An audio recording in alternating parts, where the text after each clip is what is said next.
Hello everyone and welcome to the second episode in the series of things you may have missed in Cyberpunk. If you didn't catch the first one, feel free to check the link in the description. It was about the Corpo Lifepath, and now we continue with one of the two other origins, the Street Kid. This video will focus primarily on the intro of the game, from the very beginning where you fix your broken nose, until the point where you meet Jackie and instantly become best friends. There may be some tiny spoilers in here, but nothing I'd personally worry about. So with that said, let's go over 5 and maybe a little more details that you may have missed in the Street Kid Lifepath. Okay, at number 1, I have to put the Witcher references. There was one in the Corpo origin, but here we've got 2. The first one is the car, which you agreed to steal in order to help the bartender. Its name is Arendite, and as the Witcher fans among you know, that is possibly the best silver sword in the game, the one you get from the Lady of the Lake in Blood and Wine. However, it's not exclusive to the third game. It goes way back to the first Witcher. And in fact, down here there's a quote from it. "Take this sword as a sign of my favor. Once the blade of a great warrior, it lay in the depths for ages, awaiting your arrival." Milady. Additionally, this man claims that there are only 4 of them in Night City. Only 4 of them in NC as of now. And as far as I know, there are 4 instances of the sword in the Witcher series as well. 1 in the first game, 1 in the second, and 2 in the third. And I trust this time you shall not lose it. Okay, and the second Witcher reference in this Lifepath is the Roach Race arcade. Now, it's actually not exclusive to the Street Kid intro, it can be found all over the game really, but out of the 3 Lifepaths, this is the only one that has it, and it's likely the very first one you'll ever encounter when playing the game. So it's right over here, around the corner. It would seem like one of the recent patches has broken the arcade machines. For some reason they tend to show mismatching games nowadays.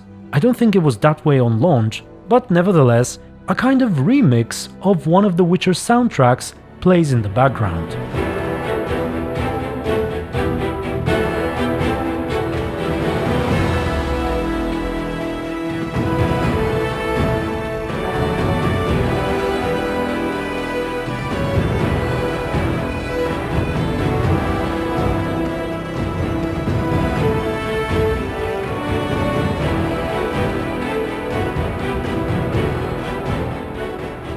Alright, moving on to number 2.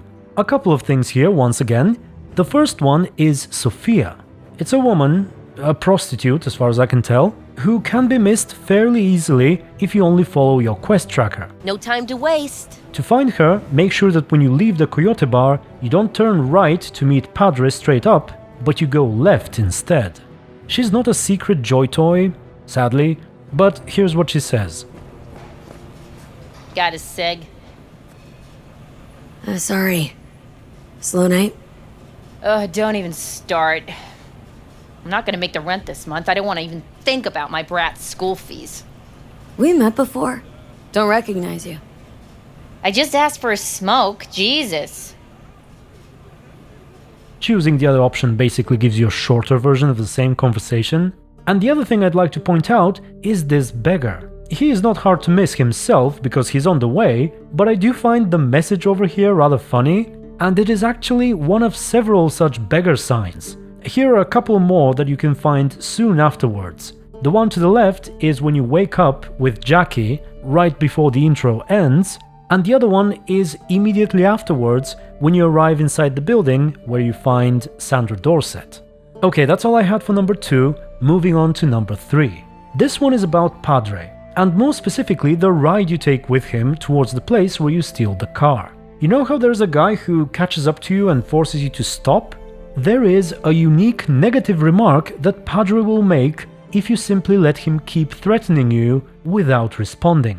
Normally you'll say this, "Well, Patty, what's it gonna be?" One more fucking word.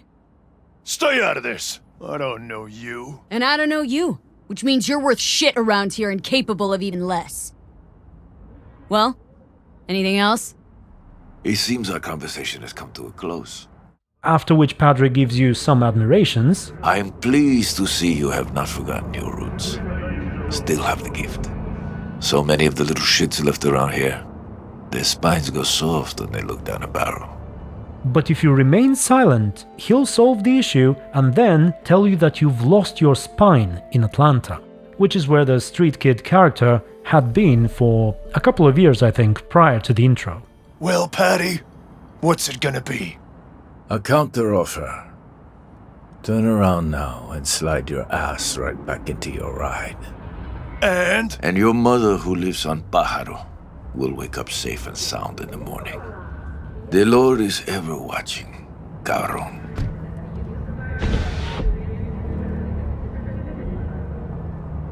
Atlanta broke you. Meaning? You know what I mean.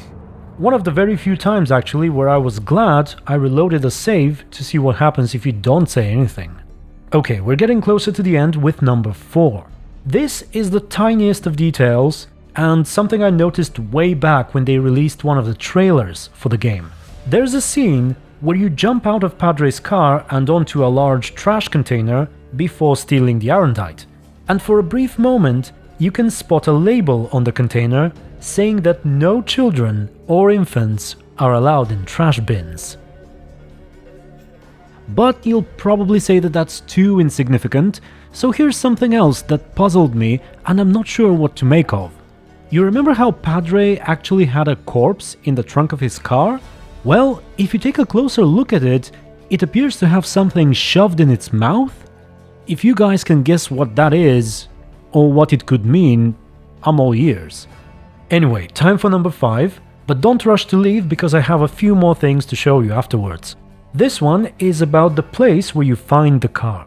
Normally, the quest tells you to find and talk to the curator over here, after which he disables all the cameras so you can supposedly do your job in peace. If only it were that easy. Get the fuck out.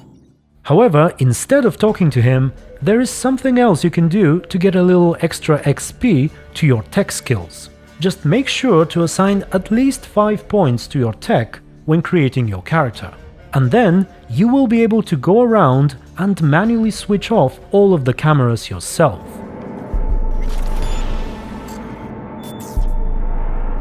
This is pretty cool, but sadly, the game has a strange way of reacting to it. If you turn them all off manually and then go off to the guy who normally disables them for you, he just immediately tells you that he's turned them off and you can proceed. Camera's blind. You got 20 minutes. Do your thing. But there you go. And finally, I have a handful of small bonus details that I'd like to show you real quick. First off, the guy into whom Jackie bumps during the montage can be found in the Coyote Bar. He seems to appear randomly when you reload saves or start new playthroughs, but he's there. I'm not sure if he's exclusive to this location or not. He may be found in other bars as well, but I personally don't recall seeing him anywhere else, and if you have, please let me know. Huh? And lastly, I've got a couple of inconsistencies for you. The first one is that even though technically you failed to steal the car and get your friend, Pepe the bartender, out of trouble, there is no option to talk about his problems later on. You can return to the Coyote Cojo after the montage, but there is absolutely no dialogue related to that. I missed you. Could use a drink. Discount's already added, hermana. Anyway, the last inconsistency is that this guy claims there are only 4 Arendites in Night City, when in fact there are at least 2 more. One you can buy yourself from Wakako, and another one is in possession of Kerry Eurodyne. Alright, I'll give him that one. Now, I suppose the one you can buy could be obtained at a later stage of the game, since it does require, I think it's the maximum street cred in order to unlock. But Kerry Eurodyne is a popular person. Surely they have to be aware of his car, unless he also gets it later, who knows. And so with that, I believe we're done. Tell me what you thought of everything I talked about. Was there anything you missed, or anything you thought I should have included? I would love to know. Also, if you enjoyed the video, consider giving it a like, and perhaps subscribing to my channel if you haven't yet done so. Alright, thank you very much for watching, Special thanks to my supporters and YouTube members, and until the next video, stay tuned and be good.